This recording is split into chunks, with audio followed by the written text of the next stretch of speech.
8, verset 17, 14 à 17. Acte 8, 14 à 17. Je prie vraiment que vous disposez votre cœur. Parce que l'enseignement de ce jour sera simple, mais il faut que vous soyez attentifs et attentives pour recevoir le message que le Seigneur a pour chacun de vous. Acte 8, verset 14. Les apôtres qui étaient à Jérusalem ayant appris que la Samarie avait reçu la parole de Dieu, y envoyèrent Pierre et Jean. Notez que lorsqu'on a étudié Acte 8 dernièrement, on a vu que c'est Philippe qui allait à Samarie. C'est Philippe qui allait à Samarie et qui a prêché la bonne nouvelle de Jésus-Christ. Pendant que le frère Simon était le magicien et lui aussi a cru à la parole de Dieu. Donc, Philippe est allé à Samarie, il a prêché la bonne nouvelle et tout Samarie a reçu la bonne nouvelle. Rappelez-vous, Jésus-Christ a rencontré la femme samaritaine devant le puits de Jacob. Et il lui a dit, si tu savais le nom de Dieu, il a dit quoi? Si tu savais le nom de Dieu, c'est toi qui supplierais pour dire, donne-moi à boire. Et il parlait de la vie éternelle. C'est vrai qu'à ce moment, la femme samaritaine est allée prêcher, est allée annoncer cette nouvelle à Samarie, mais Jésus n'était pas encore mort pour que le salut soit disponible, pour que ceux-là puissent recevoir le salut de Christ, le salut de Jésus-Christ. Ok? Mais après la mort de Jésus-Christ, Philippe est allé dans cette même ville pour annoncer la parole de Dieu. Et la parole dit que quand les apôtres qui étaient à Jérusalem ayant appris que la Samarie avait reçu la parole de Dieu, ils envoyaient Pierre et Jean. Et dans les versets précédents, on a vu que toute la population de la Samarie avait accepté la bonne nouvelle, y compris Simon. Où est-ce que j'en viens? Le verset suivant dit quelque chose qui va tous nous intriguer. Allons-y.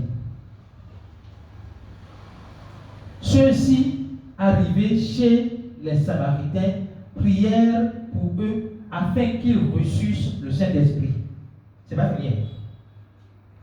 Ceux-ci, donc les apôtres, arrivés chez les Samaritains, prièrent pour eux afin qu'ils reçussent le Saint-Esprit. Oui. Car ils n'étaient pas encore descendus sur aucun d'eux. Ils avaient seulement été baptisés au nom du Seigneur Jésus-Christ. C'est intriguant. Peut-être que ça vous intrigue pas encore. Verset 17, je vais vous dire pourquoi.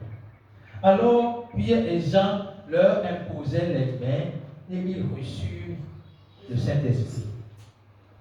Est-ce que ça veut dire que ce n'est pas la prière qu'on reçoit le Saint-Esprit? Répondez-moi s'il vous plaît.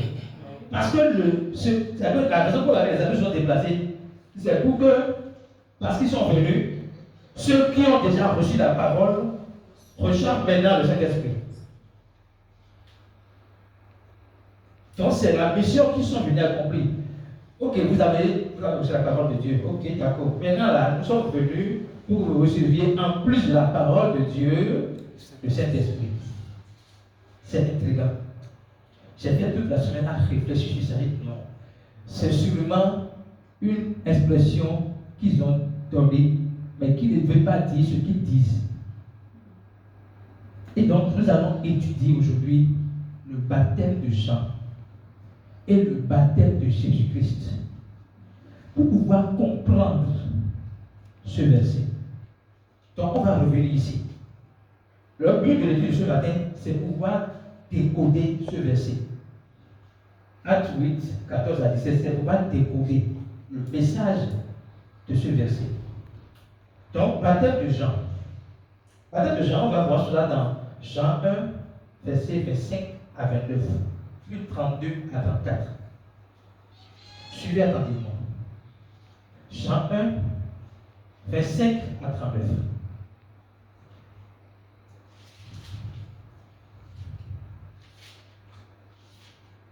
Donc c'est les pharisiens, le il, c'est les pharisiens, il disait dans le contexte, il disait, vous allez voir. Les pharisiens lui firent encore cette question. Pourquoi donc baptises-tu, si tu n'es pas le Christ, ni Élie, ni le prophète? En fait, dans leur discussion, quand ils voyaient Jean baptisé, ils se demandaient en tant que qui il baptise. En tant que qui Jean est en train de baptiser. Donc, est-ce que tu as le Christ? Il dit non. Ok, si tu n'es pas le Christ, pourquoi tu baptises donc?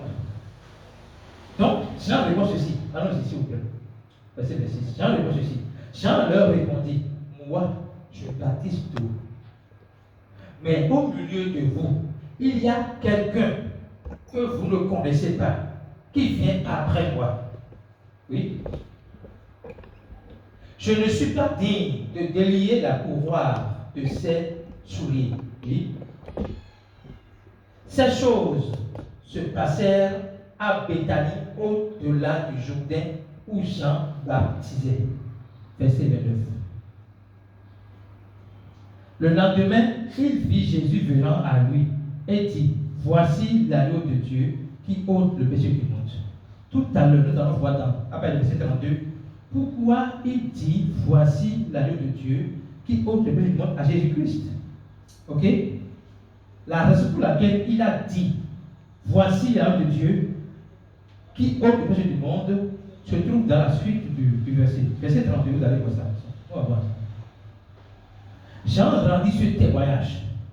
J'ai vu l'Esprit descendre du ciel comme une colombe et s'arrêter sur lui, sur Jésus. Ok?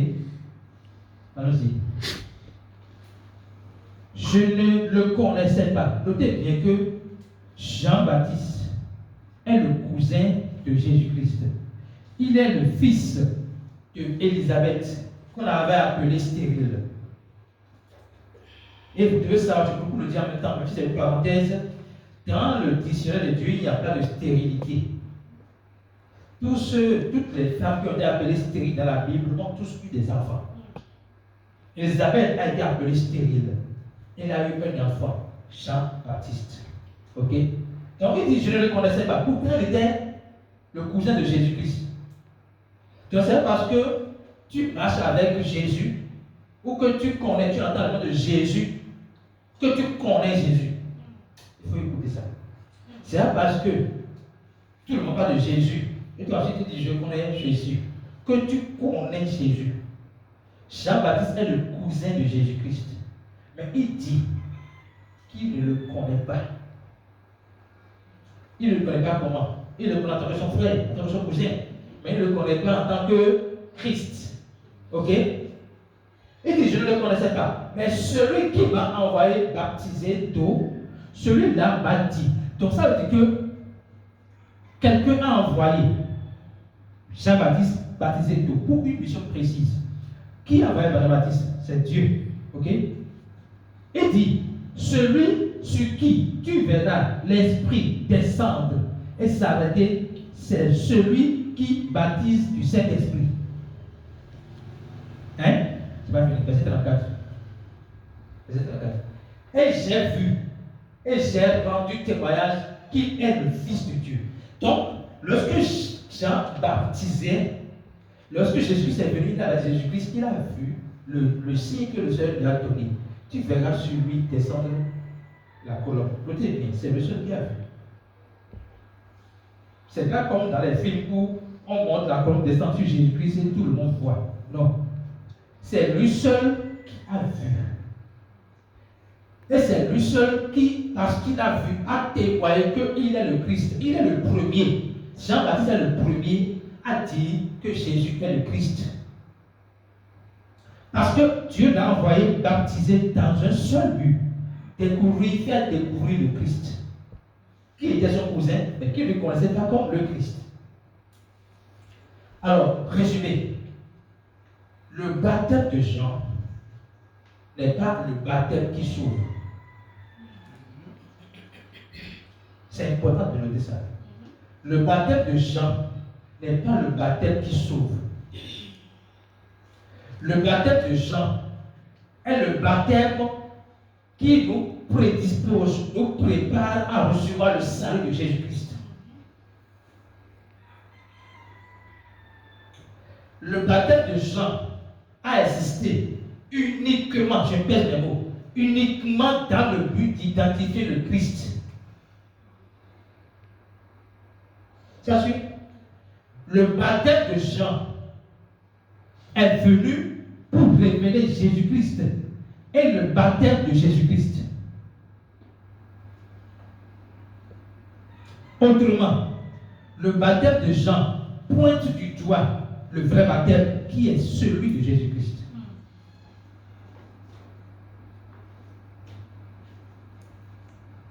Lisez le verset dans le projet, vous allez voir. Il a dit, moi je suis venu baptiser d'eau, mais celui qui vient après moi, lui, il baptisera du Saint-Esprit. Est-ce que nous sommes en Jean ou en Christ? Question. Nous sommes en Jean ou en Christ? Nous sommes en Christ. Donc, quel est le baptême qui nous concerne? C'est le baptême de Jésus-Christ. Ok? Alors, avançons un peu. Que veut dire baptiser au nom de Jésus-Christ? Que veut dire, lorsque nous allons comprendre tout ce que je vais dire, nous allons bien comprendre Acte 8, 14 à 17. Que veut dire baptiser au nom de Jésus-Christ? Baptiser au nom de Jésus-Christ veut dire simplement plonger les gens dans le sacrifice, la mort pour vos péchés, l'ensevelissement de Jésus-Christ et sa résurrection. C'est ce que veut dire baptiser au nom de Jésus-Christ. Baptiser au nom de Jésus-Christ, c'est plonger les gens dans le sacrifice de Jésus-Christ, dans sa mort pour nos péchés, son ensevelissement et sa résurrection. Baptiser au nom de Jésus-Christ, c'est prêcher l'évangile. C'est prêcher la parole de Christ. C'est prêcher la bonne nouvelle de Jésus-Christ. C'est ça que dit baptiser de Jésus-Christ. Et nous allons voir une preuve. Romains 8, 3 à 4. Romains 8, 3 et 4. Romains 8, 3 et 4. Car, chose impossible à la loi. Non, c'est, pardon, Romains 6 plutôt. Romains 6, 3 et 4. Romains 6, 3 et 4. Romains 6. Ignorez-vous que nous tous qui avons été baptisés en Jésus-Christ, c'est en sa mort que nous avons été baptisés. En quoi on est baptisé? Dans la mort de Jésus-Christ. C'est pas fini. Verset suivant. Nous avons donc été ensevelis avec lui par le baptême en sa mort, afin que, comme Christ est ressuscité des morts par la gloire du Père, de même, nous aussi, nous marchions en nouveauté de vie.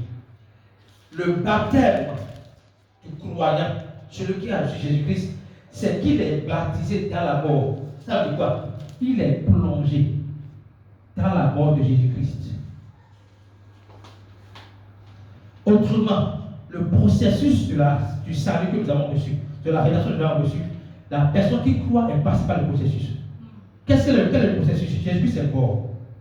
Il a été enseveli. Il est ressuscité. Vous ne voyez pas ça dans le verset? Vous ne voyez ça? Dans le verset, on voit, nous sommes donc ensevelis.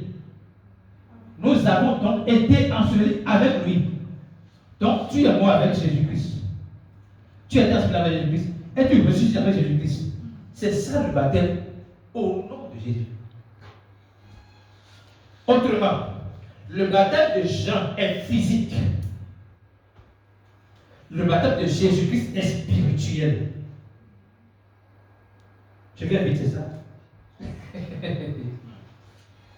Le baptême de Jean est physique, mais le baptême de Jésus est spirituel.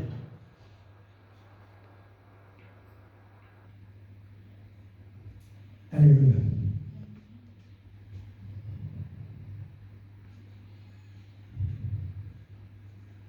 Nous allons voir maintenant que veut dire recevoir la parole de Dieu. Parce que la Samarie, la parole dit dans Acte 8, 14 à 17, que la Samarie a reçu la parole de Dieu. Que veut dire recevoir la parole de Dieu? Qui est la parole de Dieu?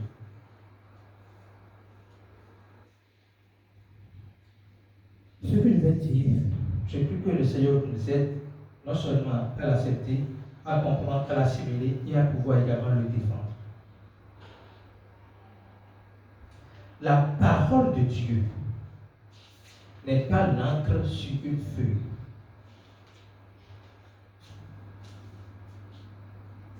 La parole de Dieu n'est pas l'encre sur une feuille. La parole de Dieu n'est pas, il est écrit noir sur blanc ou blanc sur noir. La parole de Dieu, c'est une personne.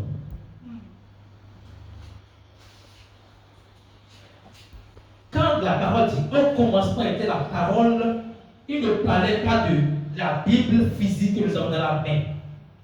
Ce n'est pas au commencement était la Bible, mais au commencement était la parole qui était Jésus-Christ. Est-ce que vous comprenez?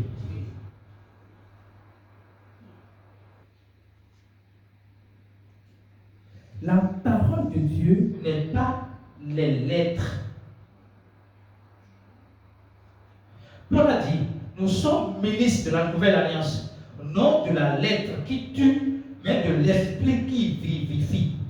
Autrement, la parole de Dieu est esprit et vie. Cette phrase est exactement ce que Jésus a donné à ses disciples. La parole que je vous donne, les paroles que je vous donne sont esprit et vie. La parole de Dieu est esprit et vie. Autrement, quand on voit dans la Bible, notre focus n'est pas sur les lettres, mais sur l'esprit qui gouverne les lettres.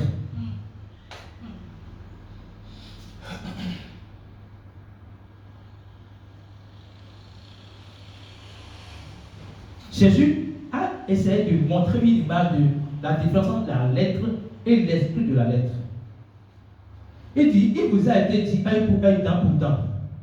Mais moi je vous dis, aimez vos ennemis. Il vous a été dit, il n'a pas dit, je vous avais dit, par Moïse. Il a dit, il vous a été dit, œil pour œil, dent pour dent. Autrement, le message que Moïse a reçu, en réalité, c'est un message de miséricorde, de grâce, pas de légalisme. Comment, si c'était Dieu qui avait parlé à Moïse, ou c'était sur la parole de Dieu que Moïse a parlé, comment Dieu viendrait contredire ce qu'il avait dit? Ce n'est pas possible. Dieu est constant, il est fidèle à lui-même. Donc il dit, il vous a été dit, œil pour œil, dent pour dent. Mais moi je vous dis, aimez vos ennemis. Faites du bien à ceux qui vous persécutent. Pour montrer que la parole que Moïse avait reçue, il a écrit la lettre, mais l'esprit de la lettre, c'est quoi? C'est la miséricorde. Ne rendez pas le mal par le mal, mais rendez le bien. Celui qui vous fait du mal, faites-lui du bien. D'accord? Quand vous voulez répondre à quelqu'un qui vous fait du mal, faites-lui du bien. C'est la réponse que Dieu attend de nous. Donc, revenons à la parole de Dieu. La parole de Dieu, donc, est la personne même de Jésus-Christ. Alors, recevoir la parole de Dieu revient à dire recevoir Jésus-Christ. Cependant, est-ce que recevoir Jésus-Christ ne veut pas dire recevoir le Saint-Esprit? Est-ce que recevoir Jésus-Christ ne veut pas dire recevoir le Saint-Esprit? Parce que si les apôtres sont venus spécialement pour que les gens qui ont déjà reçu la parole de Dieu, donc Jésus-Christ, reçoivent maintenant le Saint-Esprit, ça pose un problème au niveau de la définition de Dieu même. Dieu n'est pas Dieu le Père, Dieu le Fils et Dieu le Saint-Esprit.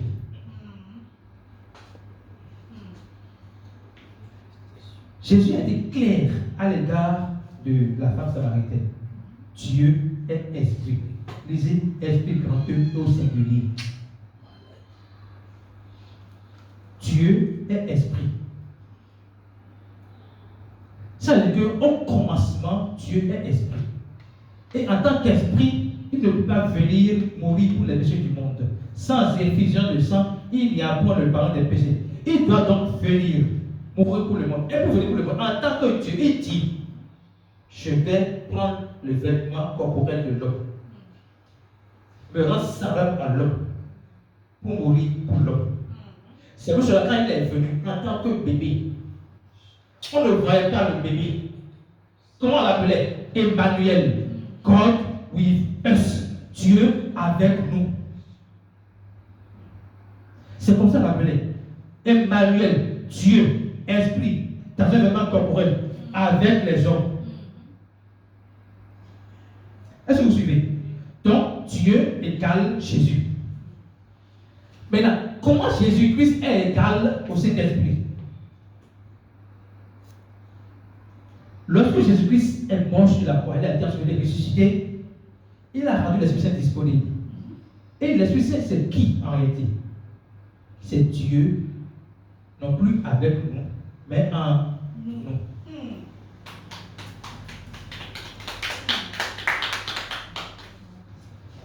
Dieu égale Jésus, égale Saint-Esprit.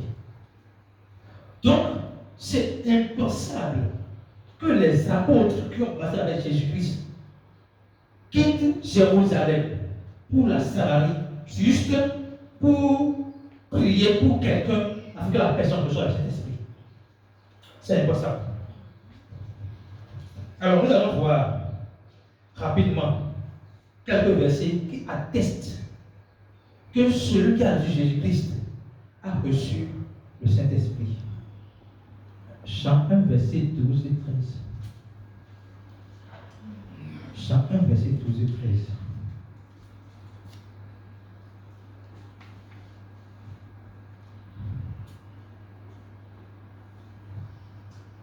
Mais à tous ceux qui l'ont reçu, qui? La parole de Dieu.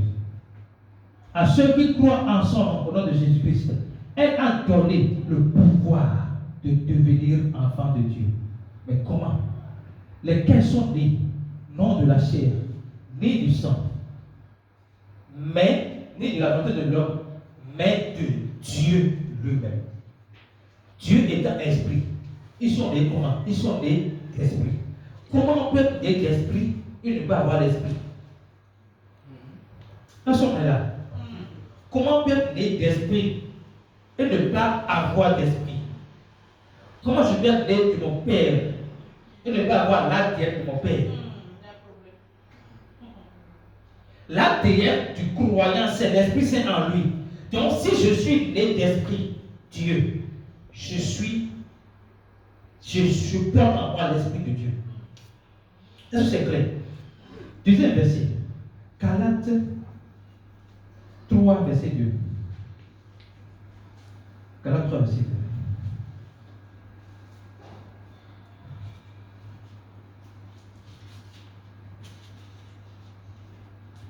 Voici seulement ce que je veux apprendre de vous. Est-ce pas les œuvres de la loi que vous avez reçu l'Esprit ou par la prédication de la foi? C'est la question qu'on pose. Est-ce que c'est en faisant le baptême d'eau de Jean que l'Esprit Saint est donné ou en recevant la parole, la prédication de la foi? J'ai besoin de votre réponse. En recevant la prédication de la foi. Parce que dans le message de l'évangile que l'Esprit Saint est rendu disponible. Alléluia. Lisons ensuite Ephésiens 1, verset 13. Ephésiens 1, verset 13.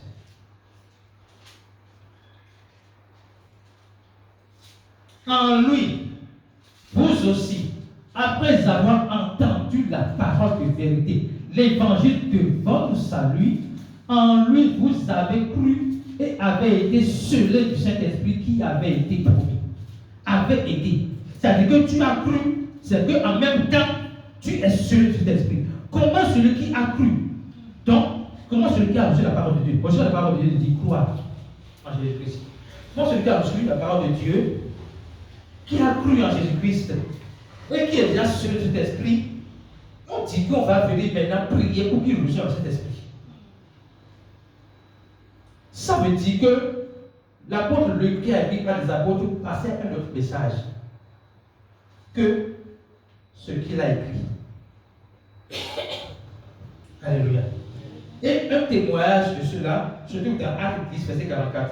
Actes 10, verset 44, c'est lorsque Pierre allait chez Corneille pour lui annoncer l'évangile. Et pendant qu'il prêchait, Actes 10, verset 44, pendant qu'il prêchait, pendant qu'il parlait, il a dit quelque chose, et en même temps, quand il a dit cela, ils ont commencé à parler en langue.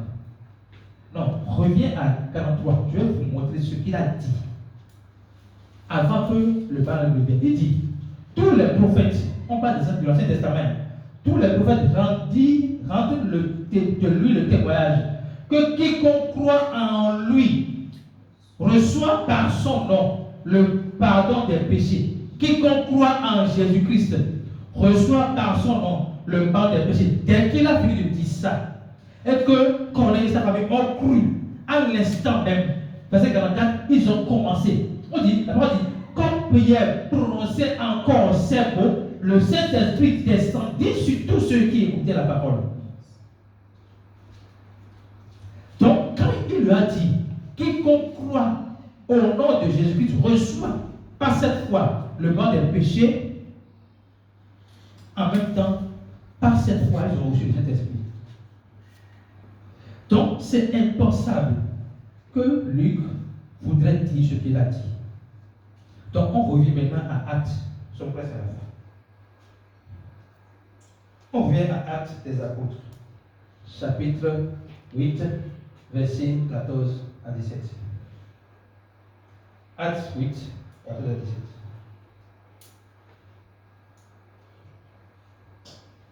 Les apôtres qui étaient à Jérusalem, ayant appris que la Samarie avait reçu la parole de Dieu, y envoyaient Pierre et Jean.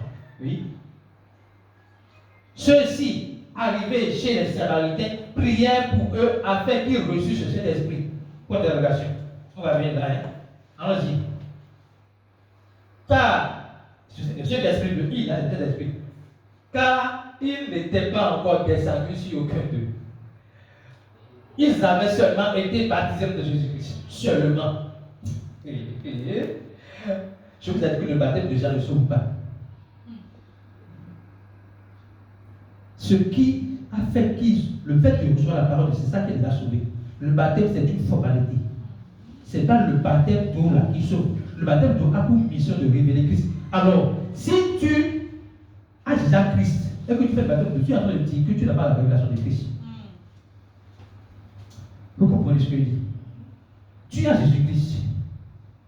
Et le baptême d'eau a été donné à Jean-Baptiste pour identifier le Christ. Et il a déjà identifié, il vous a dit que c'est le Christ. Maintenant, on vous prêche Christ, vous croyez en Jésus-Christ, et vous allez faire le baptême d'eau, vous êtes en train de dire que vous n'avez pas la révélation encore de Jésus-Christ. Donc la question vous vient après, ne vous inquiétez pas. Vous êtes en train de dire que vous n'avez pas encore la révélation de Jésus comme le Christ. Or, il faut croire que Jésus est le Christ pour être sauvé. Donc, allons-y, verset suivant, verset 17.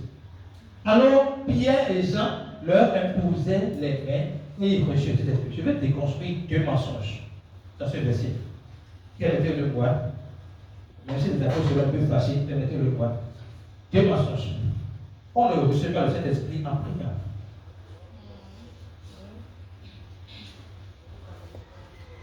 C'est pas par la prière qu'on reçoit le Saint-Esprit.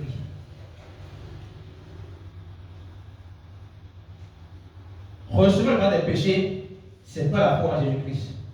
Recevoir le Saint-Esprit, c'est également pas la foi en Jésus-Christ. Ok?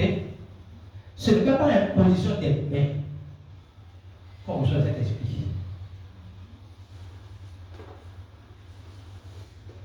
Qu'est-ce que Jules voulait dire? Il a dit ça autrement. Dans Acte 9. Ici, on peut mieux comprendre. Acte 9, verset 2 à 6. Il a dit ça autrement. On va voir ce qu'il a dit dans Acte 9, verset 2 à 6. 2 à 6.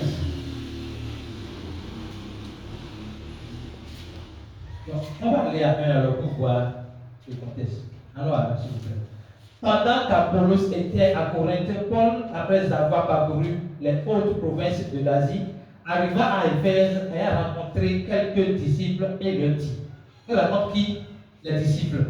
Les disciples, ceux qui ont cru en Jésus-Christ et qui suivent les apôtres pour apprendre plus, ok? Allons-y. Il dit aux disciples, avez-vous reçu le Saint-Esprit? Quand avez-vous cru? Quand vous avez cru? Avez-vous reçu le Saint-Esprit quand vous avez cru? Il lui répondit, nous n'avons même pas entendu dire qu'il y ait un Saint-Esprit. Il était si là, il dit, alors, mais les dit, on a eu cet esprit-là. Ok? Allons-y. Il dit, de quel baptême avez-vous donc été baptisé? Il répondit, du baptême de Jean. Hein? Continuons. Alors, Paul dit, Jean a baptisé du baptême de repentance, pas du salut, disant au peuple de croire. Dans le baptême de Jean, demande au peuple de croire en qui? À celui qui venait après lui, c'est-à-dire Jésus-Christ. Ok? Verset suivant, on va à 6. Sur ces paroles, il reçut le baptême au nom de Jésus-Christ. Verset 6 maintenant. Lorsque Paul leur eut imposé les mains, le Saint-Esprit vint sur eux et ils parlaient en langue et prophétisaient. Qui a une idée claire de ce que Luc voudrait dire dans Actes 8, 14 à 17, après avoir lu ce verset? Il parlait de la manifestation du Saint-Esprit déjà en eux. Donc ce qu'il fait, on appelle ça erreur de langage. Si Luc est aujourd'hui ici, il ne peut plus dire la même chose. Il parle de la manifestation du Saint-Esprit déjà reçu. Ce que la famille de Corneille, quand ils ont reçu le Saint-Esprit, instantanément, eux, ils ont manifesté. Ce n'est pas tous ceux qui sont sauvés qui manifestent en même temps les dons du Saint-Esprit, proprement parler, le parler avant. Ce n'est pas tous ceux qui le font. La preuve est que même les apôtres, déjà dans Jean 20, ont déjà reçu le Saint-Esprit après la mort de Jésus-Christ. Mais c'est à Pentecôte qu'ils ont manifesté le don du Saint-Esprit. Donc, Luc ne parlait pas de maintenant, nous sommes les apôtres, nous sommes venus et vous n'avez pas reçu le Saint-Esprit, vous voulez que le Saint-Esprit, ce n'est pas le cas. Il ne disait pas que ce n'est pas la prière qu'on reçoit cet esprit, ni pas une position des mains. Ce qu'il disait, lorsque tu as reçu Jésus-Christ, la parole de Dieu, tu as déjà l'Esprit Saint en toi. Mais il faut que l'Esprit Saint en toi soit manifeste. Et ce que tout le monde peut voir comme manifestation de cet esprit, c'est le don du parler en langue. C'est aussi simple que ça. Résumé. Il y a un seul baptême. Éphésiens 4, verset 5. Je finis l'enseignement là. Il y a un seul baptême. C'est un baptême de l'eau plus baptême de Jésus. C'est un baptême de Jésus plus baptême de l'eau. Écoutez bien. Parce que devant, il commence par dire, il y a un seul Seigneur. La question qu'on a posée à Jean le Baptiste, c'est, es-tu le Christ? Il a dit, je ne le suis pas. Je suis venu baptiser pour montrer le Christ. Donc, en disant qu'il y a un seul Seigneur, il disait en fait, la parole dit ici qu'il y a un seul Christ. Il y a un seul Christ, il n'y a pas deux. Ok? Une seule foi. J'ai posé une question tout à l'heure. Nous croyons en Jean ou en Jésus? Nous croyons en qui? En Jésus. Ce n'est pas deux fois. Écoutez bien. Ce n'est pas je crois en Jean plus en Jésus. Ou je crois en Jésus plus en Jean. Non. Il y a un seul Christ, c'est Jésus-Christ. Il y a un seul Seigneur, c'est Jésus-Christ. Et notre foi en cette personne, c'est la seule foi qui existe. Parenthèse, il n'existe pas foi dénominationnelle. Quand les gens me disent, vous les chrétiens évangéliques, je leur dis, je ne suis pas chrétien évangélique. Parce que ce débat est révolu. C'est vrai que c'est depuis l'Antiquité. Hein? Parce que même Paul a dit, les gens disent, je suis d'Apollos, je suis de Paul, je suis de ci, je suis de ça. Et quelqu'un par eux dit, je suis de Christ. Pour dire que, en fait, je ne suis ni d'Apollos ni de Paul. Même si c'est Apollos qui va prêcher Christ, même si c'est Paul qui va prêcher Christ, moi je suis de Christ. Donc on doit sortir des dénominations et avoir une claire vision que nous sommes une famille. Il y a une seule foi. Donc ça n'existe pas la foi catholique, protestante, évangélique et méthodiste. Il n'y a pas de foi plus adjectif. Oh. Il n'y a pas de foi plus adjectif qualificatif. En dehors de la foi salvatrice, la foi de Christ, ça n'existe plus. Donc, si vous êtes dans n'importe quelle dénomination, soyez focus sur il y a une seule foi. Est-ce que tu crois en Jésus-Christ? Est-ce que tu crois qu'il est mort pour tes péchés? Qu'il a sauvé la ressuscité? Est-ce que tu crois en cela? Est-ce que tu crois que ton salut est éternel? Est-ce que tu y crois? Si tu y crois, basta. C'est tout. Donc il y a une seule foi. Et là, il y a un seul baptême. Le baptême a concerne quel baptême? De Jésus. Donc c'est la même personne. Un seul Christ. Une seule foi. Un seul baptême. Baptême de Jésus. Et le baptême, ce n'est pas d'abord la manifestation de la part du païen. Quand tu crois en Jésus-Christ, tu es baptisé en Jésus-Christ. C'est dans ça, je vous dis maintenant, la foi en Jésus-Christ, c'est le processus de salut que Jésus a fait. Quand tu crois en Jésus-Christ, en sa mort, tu meurs avec lui. Tu es enseveli et tu ressuscites avec lui.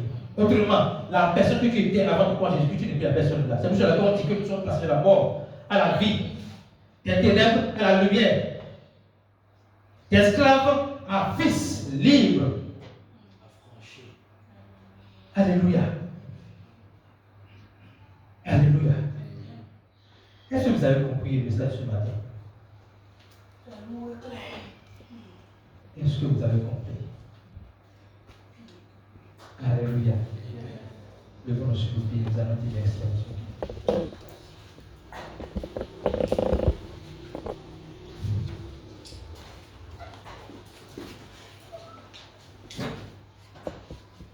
Je prie d'abord, je prie que le Seigneur nous aide à digérer ce message. Prie pour toi-même. Peut-être que tu n'es pas d'accord à 100%. Peut-être que tu as encore des doutes. Peut-être que tu résides dans ton cœur à recevoir le message. Mais commence pas à dire, Seigneur, au départ, j'ai prié pour avoir le cœur disposé pour recevoir ton message. J'ai prié pour que tu ouvres mon intelligence afin que je comprenne ton message. J'ai prié pour que mes yeux soient voir ta gloire. Je prie maintenant pour que tu m'accordes la grâce de digérer le message que j'ai reçu. Je veux digérer le message que tu m'as donné. Je veux digérer ce message-là. Je veux comprendre ce message. Je veux être capable d'enseigner ce message. Oh Seigneur Jésus. Merci Jésus. Que ton nom soit magnifié, exalté, révélé dans chacune de nos vies. Merci Jésus. Merci Jésus. C'est au nom de Jésus que nous avons prié. La parole dit que quand nous sommes sauvés, nous sommes déjà baptisés. Donc on ne coupe derrière un baptême. On ne coupe derrière un certificat de notre salut. Le baptême n'est pas la preuve que nous sommes sauvés. Le baptême dans l'eau de Jean n'est pas la preuve que nous sommes sauvés. Ne vient pas attester notre salut. Notre salut est déjà attesté par notre foi dans la mort de Jésus-Christ. Prie pour que le Seigneur te donne la révélation de sa parole ce matin. Seigneur, je veux avoir la révélation de ta parole. Je veux avoir une révélation personnelle de ta parole. Je veux comprendre davantage ta parole ce matin. Je veux que cette parole me libère de toute incompréhension, de tout mensonge que j'avais reçu, de toute incompréhension. Décharge-moi de tout fardeau lié à ce faux message que sans le baptême de Jean, tu n'es pas sauvé. Libère-moi de ce faux fardeau, de ce fardeau-là. Je suis sauvé, même sans le baptême de Jean. Je suis sauvé uniquement et exclusivement par la foi en Jésus-Christ. Merci Jésus. Merci Jésus. Merci Jésus. Au nom de Jésus, nous avons prié. La parole dit que si le Fils de Dieu vous rend libre, c'est pour que vous soyez vraiment libre. Vous savez, le baptême de l'eau de Jean-Baptiste est comme une loi qui pèse sur beaucoup d'églises. C'est inadmissible que tu as déjà cru en Jésus-Christ, que tu es déjà sauvé, et qu'on conditionne ton salut à l'eau. C'est inadmissible. S'il te plaît, lis-moi 1 Pierre 1,18, non, 1 Pierre 1,18 ou 1 Pierre 3,18. Là où ils ont prié, la parole dit que nous sommes rachetés de la vraie manière de vivre. De la vraie manière de vivre de notre salut. Et qu'on n'a pas été sauvé par les choses périssable comme l'or et l'argent. Sachant que ce n'est pas par les choses périssables, par l'argent ou l'or, que nous avons été rachetés de la vraie manière de vivre, que nous avons hérité de nos pères. Allons-y. Frères et sœurs, voyez la suite, s'il vous plaît. Mais par le sang précieux de Jésus-Christ, comme de l'agneau sans défaut et sans tache. Comment est-ce que tu peux sauver par le sang précieux de Jésus-Christ et soumettre maintenant ce salut à l'eau? À l'eau qui est périssable. À l'eau qui est périssable. Il dit que ce n'est pas par l'or et l'argent qui sont les choses périssables. L'eau est périssable. La seule personne qui n'est pas périssable, c'est Dieu. Il a dit, il nous a sauvés par le sang précieux de Christ, comme d'un agneau sans défaut et sans tache. Parfois, on a l'eau dans notre douche, on ne peut pas se laver avec l'eau parce que c'est trop sale. On peut avoir l'eau parce que c'est trop sale. L'eau de robinet. L'eau est périssable. Mais le sang de Jésus-Christ, la vie de Jésus-Christ est sans tache. Commence à prier avec la révélation que tu as reçu quelque chose de puissant. Tu as reçu une vie de Dieu sans tache. Et je déclare dans ta vie que ta vie aura la beauté du salut. La beauté du salut. Ta vie dans toutes les sphères du monde aura la beauté du salut. Là-bas, le salut est clean, le salut est beau, le salut est sans tache. C'est-à-dire que ta vie est sans tache. Au nom de Jésus-Christ.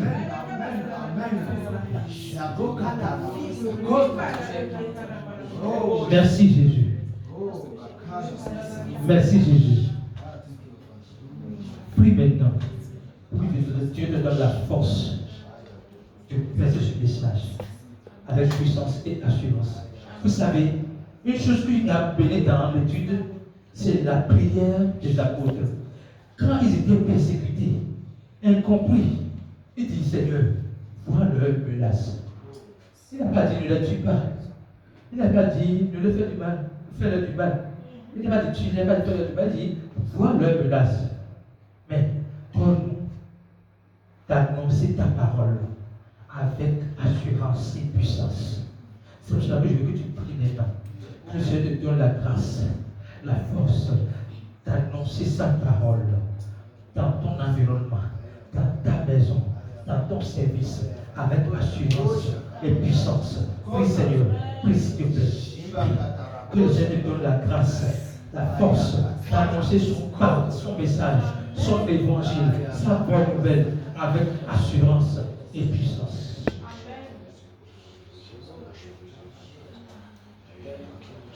Au nom de Jésus, nous allons prier. Père, déjà merci. Te célébrons parce que nous savons que tu nous as déjà exaucés. Et nous déclarons que tout ce que nous avons déclaré est accompli. Au nom de Jésus-Christ. Amen.